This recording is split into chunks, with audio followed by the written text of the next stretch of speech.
สบายดีสบายดีพี่น้องเนาะก่อนอื่นจะทักทายสบายดีพ่อแม่พี่น้องที่กับสมุทรสุโขทัยพี่น้องเนาะว่าอยู่ในหรือต่างประเทศพี่น้องยินดีต้อนรับช่องขอบเปล่าเสียงหน้าดูเปล่าหน้าพี่น้องเนาะตอนนี้ทั้งมาหน้าเองก็กำลังเดินทางพี่น้องเลยเนาะว่ารถมีเดือนหนึ่งพี่น้องเลยเนาะรถไหนของมาหน้านะพี่น้องเนาะของเปล่าเสียงหน้าอย่างพี่น้องเลยประเทศภาษาก็จิตเนาะพี่น้องเนาะก็จิตทั้งพอดพี่น้องเลยอยู่ที่เส้นทางเลข10เนาะพี่น้องเนาะทางบ้านโนนดอกไม้พี่น้องเนาะทางบ้านสระแก้วส่วนบ้านน้องไซน่ะเนาะพี่น้องเนาะเส้นทางเดียวกันพี่น้องเอ้ยตอนนี้ก็อันรถของเบาซึ่งหน้ากำลังเดินทางเมื่อเนาะพี่น้องเนาะตอนนี้ก็ยังบ่ฮู้เรื่องราวว่าเป็นจังไดเนาะพี่น้องเนาะเบาซึ่งหน้าหางกำลังฮอดตอนนี้กำลังสิกลับไปพี่น้องเอ้ยกำลังสิกลับไปผู้ใดพี่น้องเนาะเซโนตอนนี้เสียงรถดังแค่พี่น้องเนาะก็ขอโทษขออภัยหลายๆเด้อพี่น้องเด้อเนาะทั้งเสียงลมทั้งเสียงรถพี่น้องเอ้ยเนาะ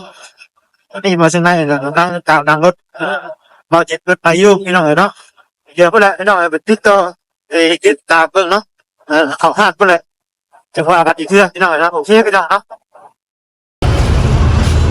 โดยพี่น้องเนาะตอนนี้ทางเฮากันได้มาถึงห้านเดี๋ยวเราจะเข้าไปทักทายทั้งหมดที่เพิ่นก่อนเนาะพี่น้องเนาะ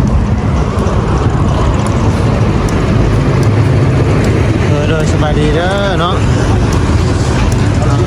ก่อนเดินเวลาเป็นอะไรฮะตามก่อนเป็นยังไงสบายไม่เจ็บอย่างบ่ไม่ได้เจ็บมีนาสามีนาดิได้ละได้เป็นไงเลยใจเย็นจังเลยโอ้พี่น้องเนาะน่าแตกไปเลยพี่น้อง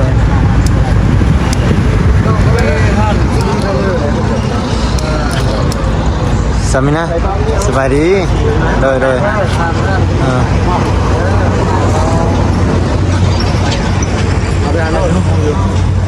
มากลัวป่ะไปมากลัวมาหันมาจากเฮสีรถเด้วันนี้ไปพุ่งกับไปรถได้เนาะ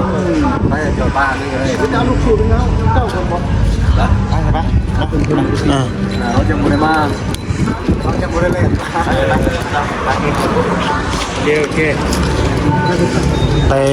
ปหันไม่เพราะว่าจิโอ้ไปปะพี่น้องกันเนาะนะโอ้ฟ้า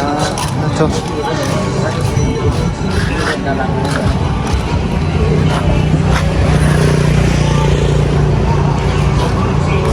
หนาเดะไปเลยเนาะ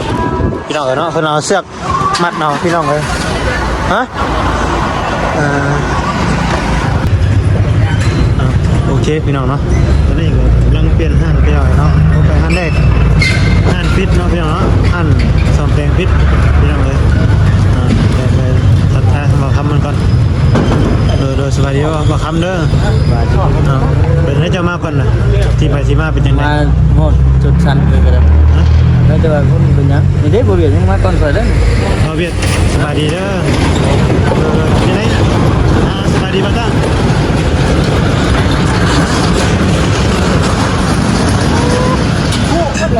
ก็ได้หนึ่งยังในตีรถบัสจิตบ่โอ้สี่เลยบ่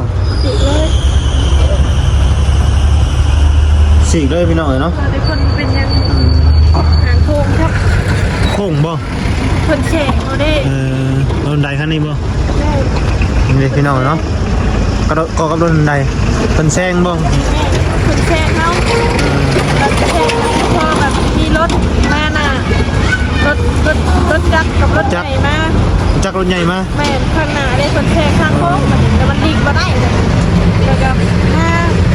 ปิดเขาเลยถ้าว่า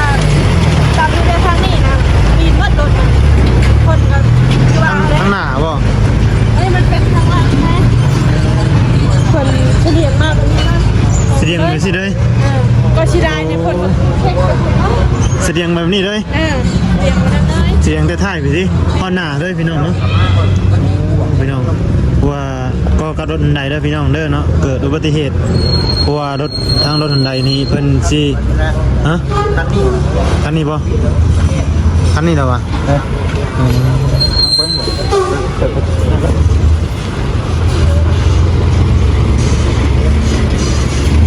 นี่พี่น้องเนาะก็กับรถใดเพราะว่ามีรถใหญ่มาข้างหน้าเป็นแซงโค้งเนาะพี่น้องเนาะเป็นแซงบาจิตอยู่ตรงก้อนนี่แหละพี่น้องเลยมันแซงบาจิตเลยแซงบวิดเนาะ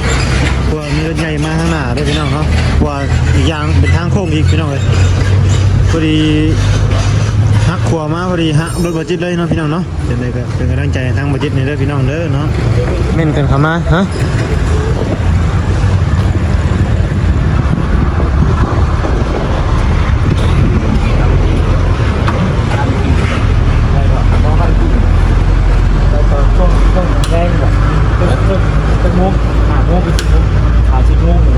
ประมาณ10 โมงก่อนนะเนาะ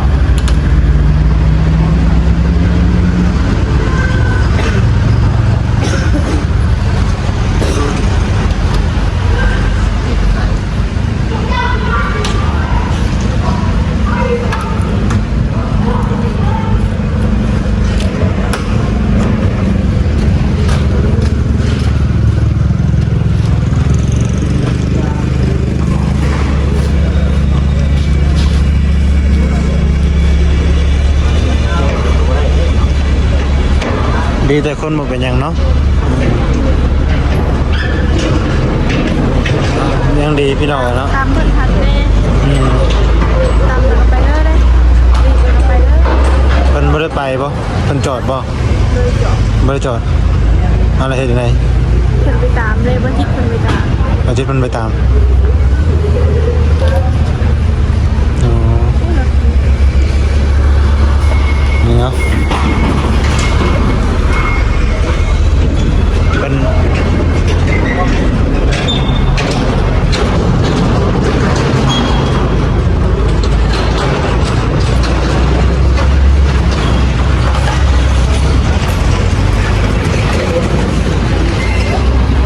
่ได้ใช้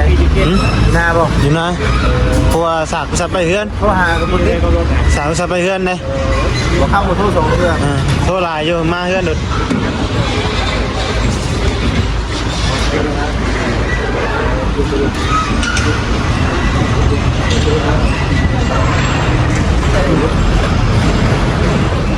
ตัวเก่าแล้วตัวใหม่ใหม่เนาะใหม่วะมีจะมีเป็นตัวเหมือนตาเนี่ย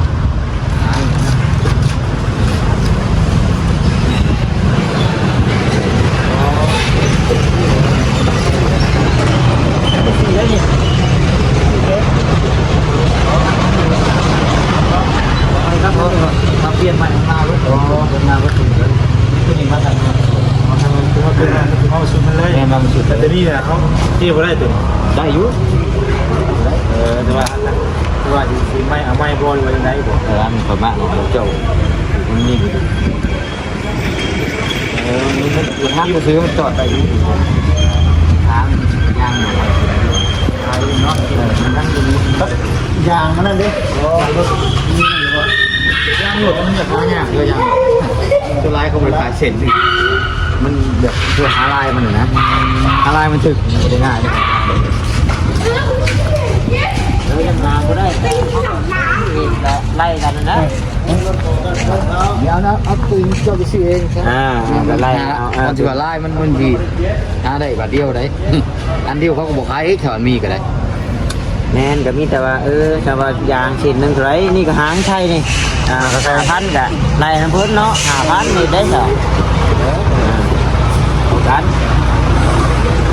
ว่าถ้าคืออันเท่านั้นแล้วอันตกโค้งตายนะบอจิตเต็มเลยเอาบอจิตไปแห่บ่ได้กระเมนบอจิตนั่นแหละเลยครับพี่โชคเรากระวานจ้อยถ้ามาได้อยู่นี่ก่อนนั่นเอาออกมาขอบอกว่าการลงไปเขาจะสูงแล้วมันมีรถจากข้างหน้านะมันมีรถจากข้างหน้าแซงบริเวณ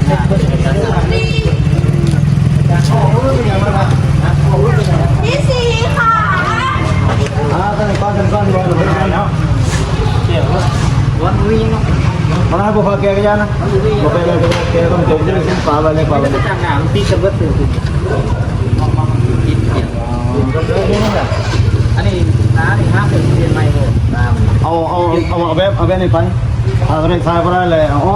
อะไรใส่เลยก็เอาอันเก่า เพราะอันนี้มันทับมันอยู่ในทับเกินนี้ประมาณตามมากับรถมันดีกว่า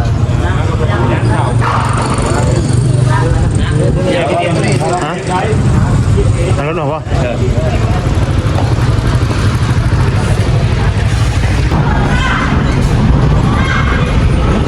ตอนนี้ก็กำลังเที่ยวกันเนาะกำลังคุยกันว่าจะจังไงตอนนี้เป็นกำลังคุยกันว่าสิตกลงกันยังไง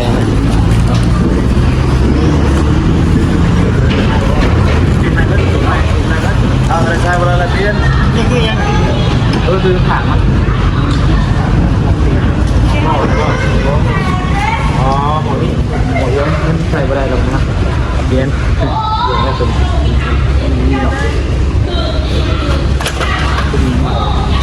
ขายไปเลยเนาะเกาะ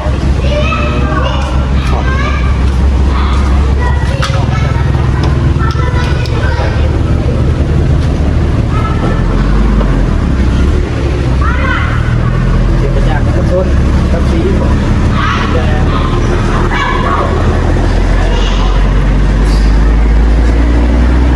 ว่าไปเอามาเลยร้านของเป็นนี้ราคามันก็แบบนี้ได้เจ้าไล่ๆคนนี้ครับ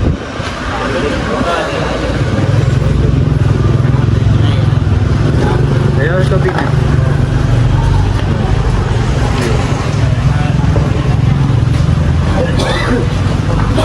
ตัวอย่างรถนี่นะเนาะโอ้ยเดี๋ยวรถมาครับโอ้ยแค่นี้ก็ได้พัดไม้เนี่ยไม้ได้เนี่ยงงแบบนี้เนาะนี่เป็นห้อยเลยเนาะแล้วก็จิตเนี่ยเป็นเลยสุดเลยไป5คนอีกเนาะงัดคนเลยงัดผู้รู้จักนะผู้เป็นยังแต่ผู้รู้จักว่าเป็นป๊อดทุกหรือว่าแล้วจะตำรู้จักกับลงคลองบ่อะไรลงคลองอ่ะนะรู้จักอะไรเราแบบมีทั้งลูกเราอีกสมมติว่าเย็บนักพุทธของพุทธนะคิดว่าดีไรเนาะไม่เป็นยังว่ารู้จักอ่ะนี่มันโตครับเป็นโอ้เอาเป็นตกใจเนาะเพื่อนเห็นปกติว่าคำโทรยังวะคือโทรมาหลายสายแมนเม็ดมัดหมดเบิ่งว่าจิตอีกเดี๋ยวว่าทักมาถามเพิ่นว่านี่ว่าวันนี้ผมแมนว่าโยงอะไรดีวะเอาคำโทรมาเลยว่าผมแมนนี่วะจะไปเป็นไงสักไปเพื่อนข่อยมาเพื่อนแบบนี้ข่อยยังกำลังตอกข้อง้ออะไรกับเครื่องใช้ไว้เจ้านะใช่เปล่ายังบ่เมื่อเลยได้ยินเสียงโทรศัพท์มันมาจุดชันเป็นตกใจครับมาครับไวแต่แล้วเนาะยันว่าทั้งไงเป็นชายอยู่เดินไว้ยันว่าทั้งไงเจ็บนะพี่น้องเนาะก็ขับมาไวแต่อยู่ผู้ข่าวถึงตกใจแต่คนมันเป็นอย่างเนาะกว่าจะรถนี่แหละเสียหายพี่น้องเนาะตอนนี้เสียหายแต่ถ่ายเลยเนาะดินก็เป็นสีกพี่น้องเปลี่ยนดินเสริมเลยเนาะนั่นเป็นเล็กด้วยพี่เนาะ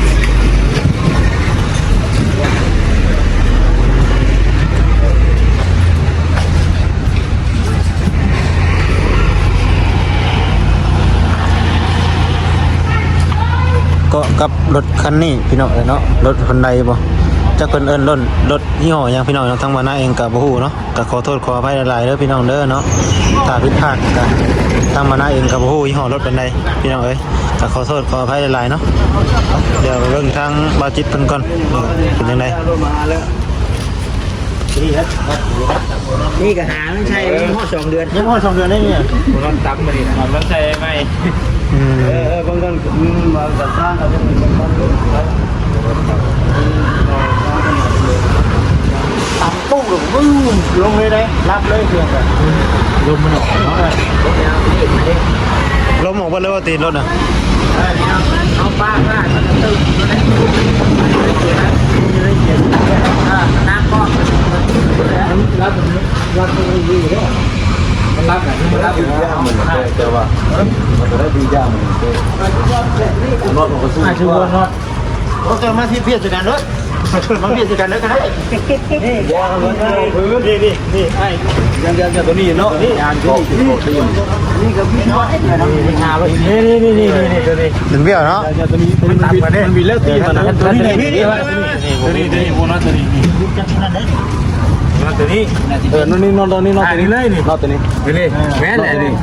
แม่ยูพีมันบิดแล้วนี่บิดแต่ว่าตัวนอนตัวนี้สามีนอนนี่มันก็แข็งขึ้นกันเนาะนี่นะเนาะเด็กเลยนะจะนอนตัวนั้นเลยนอนตัวนี้นี่ตัวนี้บิดแล้วนอนตัวนี้เดียวก็ได้เลยมันจะบิดเราว่าอย่างนี้นะ คนเป็นอย่างนี้จะได้อย่างบ้าบุญไล่คู่คนยุ่งมีคน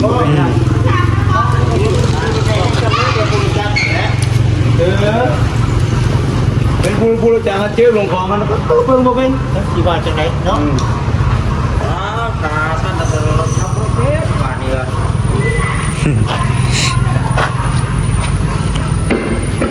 ตั้งมาตาลงมาก่อนมาตา บ่เซ็นอยู่บ้านนาเพกอยู่ยังถ่ายคลิปเจ้าไหนนี่ว่าว่าจะบอกแล้วนี่โมเมนต์น้อยออกเลยนี่ว่า ไปได้ดิ สุดเลยดิพี่น้องไปได้อยู่รถสำคัญยังดูว่าสลับไปได้อยู่เพราะว่าไล่ดูบ้านเลยแต่ดูออกไป นี่เสียงมัดไว้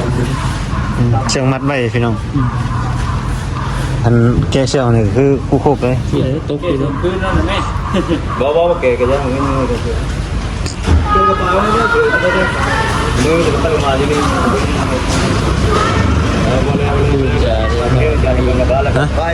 เดินนี่ต้องได้พากันมาอีกเนาะแม่น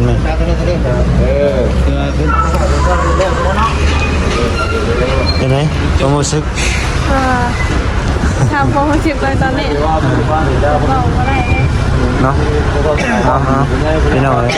ยังมีบุญยังหลายอยู่พี่น้องคนอื่นยัง เรื่องตัวกันเงินที่แย่ต้องเอานี่แย่แต่มันทำนี่เราก็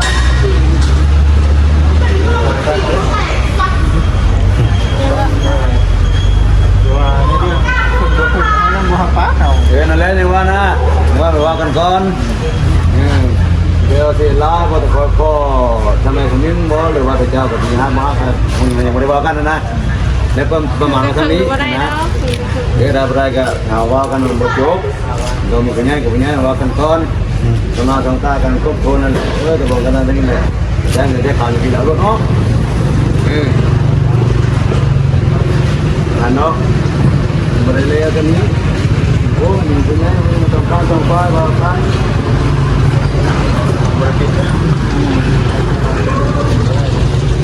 มันก็บ่แม่นแน่ดอกนั่นนะมันต้องได้ว่ากันมันกันได้ต้องเข้าใจไม่เข้าใจไม่เข้าใจขนาดเลยมันก็บ่ว่าดอกใจว่าใจนะมันได้พอกันว่ากันอยู่แล้วมันทุกคนเนี่ยบ่ได้นี่ว่ารออยู่เป็นว่าบ่ได้อันนั้นนะนี่ว่าคืออะไรยังก็มันเกี่ยวกับเจตนามันทุกคนบริเจตนาบริเจ็บเนาะมันบริเจตนาก็เจตนาทุกคนแล้วเล่งในการเราในกับปลาเท่ามันทุกคนแล้วไปแล้วมันห้าตั้งทีนี้เลยก็ปล่อยแบบกันมันยัง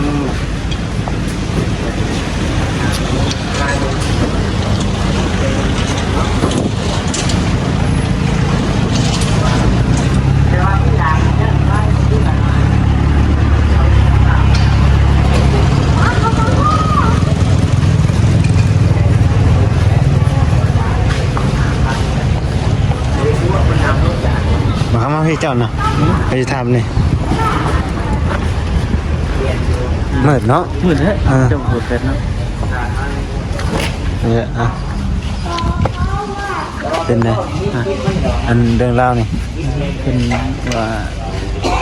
เป็นว่าปวดเป็นได้เป็นเอารถไงมาเอาลมกัน ครับไงเราร่วมกันก่อน เป็นชาบะข้อนเรือเพิ่นจะให้ออกคนละครึ่งมันโมเมนต์ โมเมนต์ได้เนาะ โมเมนต์ เป็นอยู่บ้านไหนผู้ว่า เปิดอะไร มันอะไร อะไรลงท่า โอ้ คุณแล้วว่าจะหายคุณไหน โอ้ รถบอต้ากับมาเฮ็ดสีน้ำเพิ่นนี่แหละเบิด 2,000 บาทน้องเขาตามละคู่โมเมนต์ตามต้นกรุง หาต้นกุ้งมองเจ้า ต้นกรุง โอ้ โอ้ยเอาวิเคราะห์วิเห็นเด้อบาดนี้2คนนั่นแหละได้คาดเป็นเลยเว้ยเป็นเนาะ ขาเป็นสิเป็น คนโลกคอยจากันแหละเพราะว่าอาทีนี่เป็นอุบัติเหตุเนาะไปนี่ออกมาได้ไรละบาทนี่ เด็กยังได้บ้านเนี่ย 2,000เห็นบ่30,000 30,000 3,000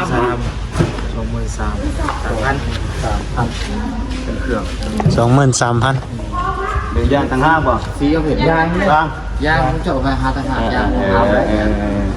ยังก็ตีไว้แล้วพันตายบ่ จะหายางเสร็จนึงขนาดนั้น ถ้าก็ใส่บ่ฮอดเดือนช้ำยางก็ได้ มีอยู่ลายกันแต่ก็บุกแพ้หาอย่าง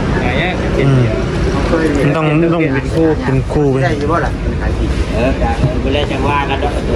กันเลยว่ากัน ตัวอย่างแล้วจังว่า คือทางพ่อเพิ่นนี่ก็เราก็รู้อยู่แล้วเนาะว่าเราก็งานที่ชอบที่นะก็เว้ากันตัวใดมันพอแก้ไขกันได้ก็แก้ไขกันไปได้ก็ได้ แล้วก็ว่าต่างฝ่ายก็ต่างมันเรียกนี้ก็มีผู้ใหญ่กับผู้ใหญ่ก็ว่ากันข้อกันเนาะข้อกันเป็นปีเป็นจำได้นะที่เราจะได้แล้วข้อกันงอกกันองค์แต่ค่อยไม่ได้มียังกันเด้แล้วว่าที่ตัวกันเด้ไปมันจะได้บอกกันนะนี่แล้วมันได้เป็นในบ้านกันไหมเราที่ตัวกันเลยกันมาเชื่อเงินนี่เลยกันเอาลูก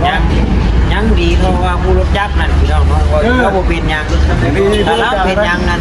ก็มาจากเจ้าลงของนี่เพิ่งมาเป็น ถ้าเราเป็นนี่บ่จิตกับสามีหน้านี่ได้รับเต็มๆเลยจังได๋เพิ่นก็ว่าบ่จิตกับสามีหน้านี่ต่ำเพราะว่าเราบ่ได้อยู่ในเหตุการณ์แล้วตานี่เหมือนโดนตาจะเป็นนอตตัวนี้ก่อนตีมันแต่นอตตัวนี้นอตตัวรุ่นนอตตัวนี้ก็ตีตัวอื่นมันบิดแล้วตีนี่นอตรุ่นมันตีไปยังไงมันกำลังอยู่แต่มันโบแห้งไม่ขูดนะครับ นี่มันสิเนื้อแข็งกว่าผู้นี้มันมาเอาจังหวะมันคือผู้หญิงเนี่ยว่าคือบอจิตนี่สิกับเนาะคือพอแล้วกับสิกับแต่ว่าแซงไปเงินไปทางเดียวกันนะมาเลยแซงโมงตรงนั่นหางนี่มันมีรู้จักมากเลยก่อนแต่กูดีนี่เขาเลย มีรถจักรก็เป็นใหญ่ป่ะ ลักษณะเป็นปกติท่ายวิลลี่เลยแล้วมันเซ็ตมีตัวจ่าเลยยิงเลยมันจะตีท้ายคอยมันใช้ตัวนี้นะมันยังสีหนักตัวนี้สีหนักคำว่าห้าไปนี่แหละก็สีว่าหนักก็ได้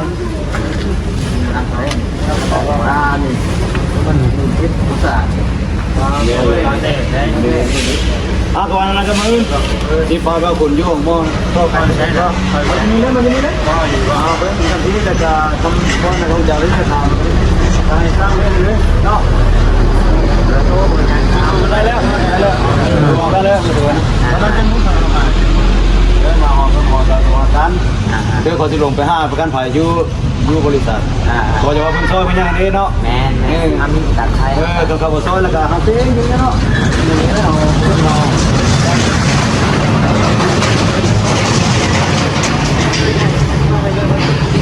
เราไปใจเลยใจจะให้ยืดเลยเพราะว่าเขากับเบี้ยเขามันวัน น้องนุ่งเลยก็จะเอารถไปใช้ว่าอะไรกับเจ้าชื่อจะขอยกเจ้าชื่อ พอเป็นคนหัวไล่ 3 คน เป็นนุ่มเลยเอาเราไม่ได้ใช้เยอะนะเราจะน้องนุ่งเลยเอารถไปใช้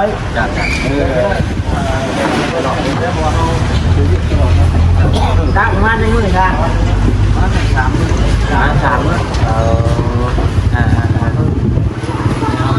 มันจะของมันเมื่อไหร่ ก็เนาะ 3,000 บาทพี่น้องเนาะ มันจะล่ออย่างกับทีมันรอกันมาอีกทีมันนะ กันถึงว่ากันทีมเดียวมันอย่างเงี้ยไม่ต้องแต่ว่าลายทั้งล่อเลยกับ28,000เอา5,000เนาะ6 7 8ไม่เลย8ก็5,000อะไรนี่ก็แบบเย็นทั้งเสาร์ นั่นแหละ มัน บ้านคนอะไรกับไปคนไปหาคนเลย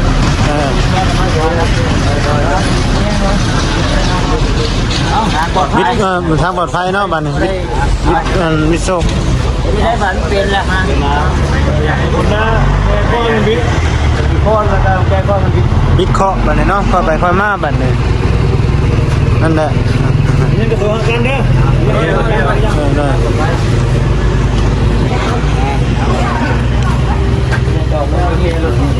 มันจะว่า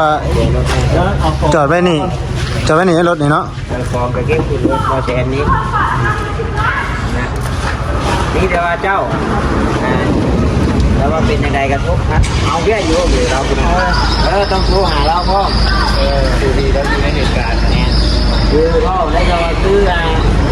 เราก็น้ำให้ดีแสดงว่าเจ้าได้เสียไปหมดแต่ถ้าซื้ออันรถจักรล้มรถจักรเจ็บก็เป็นเจ้าได้เสียหมด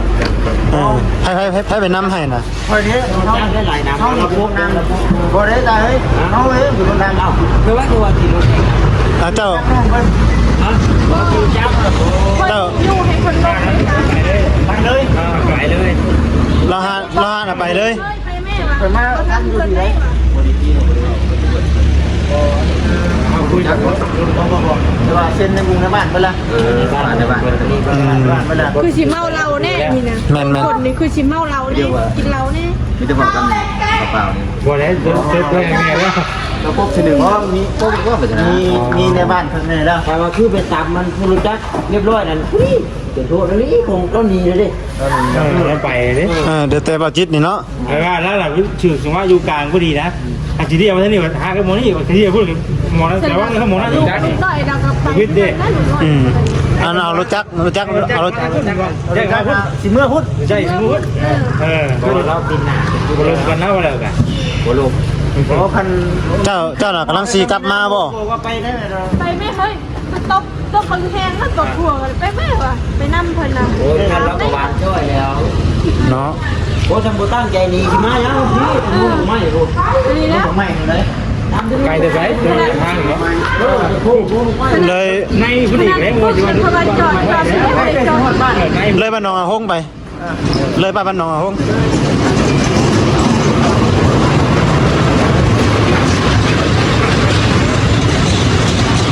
เสียงรถเนาะ วันนั้นเรายังว่าเราคอยขี่ไปเรา วันนี้เรายังบอกว่าจะให้ คนละคน โอ้ยนี่ ไม่ได้แล้ว ไม่ได้แต่ว่าเนาะ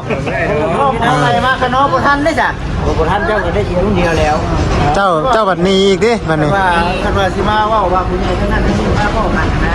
อ๋อมีแต่เจ้าเอาผู้วันรถจักรนะมาว่านั้นเอาแต่ที่เราเจ็บดีนะที่เราเราบริหารได้ดิ บางคนก็ มันเป็นยังเนาะ เป็นแต่คนหายที่นั้นเลย แล้วว่ามันต้องได้ กับลูกแล้วบอก ลูก แล้วเอาลูกไปโรงเรียนมาเรียน มาหักลูกคนละ ว่าไม่นักเราแค่ที่เขาแต่ที่มูและที่มูเอาเขาเต็มมาแล้ว เดี๋ยวเอาไปเลยโอ้ได้เข้าว่าหรือดิ เจ้าตามแล้วจอดเป็นยังไงน้องนู่นนี่นั่นว่ากัน นี่ตำแล้วบัด เลยเนาะ ไปเลยท่านบอจิตเบอร์ โอ้เป็นยังไง พ่อไปเลย ไปเลย ท่านบอจิตเบอร์ตามก็ มีรถ นี่ผู้เต็ม เอารถยืมรถไปรุ่นบ่ เลยเนาะ เจอรถวัยรุ่นคนอย่างนั้น โอ้ เราหรือคุณยายคุณมาแต่เขาแบบบอก เลยขอน้ำเพิ่น โอ้ก็เบิ่งเล็กเนาะธรรมเจ้าเป็นได้น้องน่ะจังซั่นจังซี่ใครแน่เด้นี่ไปเลย ผู้ใหญ่มาเขาก็ว่าตามความจริงนี่แหละเขาก็เล่าเหตุการณ์ตาม แล้วก็เอาผู้อันเจะยืมรถนั่นแหละมาบอกน้ำ ไปสีเนาะผู้อันรถจักรเห็นเราก็จะได้เอารถแล้วไล่ เราจนมาที่เราแต่ไหนมานำ เราอยู่บ้านไหนผู้อันเจะยืมรถไปนะ ไม่ถามเลย แล้วก็อยู่แถวนั้นบ้านนั่นแล้ว เดี๋ยวเอาเบอร์ได้ไหมแล้ว มีแต่ขาพังกับสร้างกันไว้แล้วก็ เก็บเครื่องเก็บของกันได้เสร็จได้แซงเด้อ ก็กระเตะไว้ได้ เมื่อเอาคนเอากุญแจเมื่อบัด ก็ว่าได้รถให้โอ้ย2,000เอาเนาะเจ้าทางเลยยังลึกเยอะไปได้เลยก็ได้เลยสิเป็นใจจริงว่ากันที่ดีว่าอย่า พี่น้องเนาะโอเคแล้วพี่น้องเด้อเนาะก็คือสิประมาณนี้แหละพี่น้องเนาะเดี๋ยวมาต่อมื้ออื่นพี่น้องเนาะก็ติดตามเบิ่งไปน้ำกันเนาะพี่น้องเนาะว่าเรื่องราวสิเป็นจังใดเนาะตอนนี้ก็กำลังเคลียร์กันค่าซ่อมเนาะพี่น้องเนาะยังบ่ลงตัวปานใดเดี๋ยวรอพังเบิ่งมื้ออื่นเนาะพี่น้องเนาะรอชมเบิ่งมื้ออื่นเนาะพี่น้องเด้อติดตามเบิ่งไปน้ำกันเนาะว่าสิเป็นจังใดตอนนี้ก็เป็นกำลังใจทางบัจิตนะพี่น้องเนาะส่งกำลังใจเข้ามาเด้อพี่น้องเด้อเนาะโอเคพี่น้องเนาะสำหรับคลิปนี้อยู่ดีมีแฮงเบอร์สุขุสุคนนะพี่น้องเด้อเนาะสบายดีโดย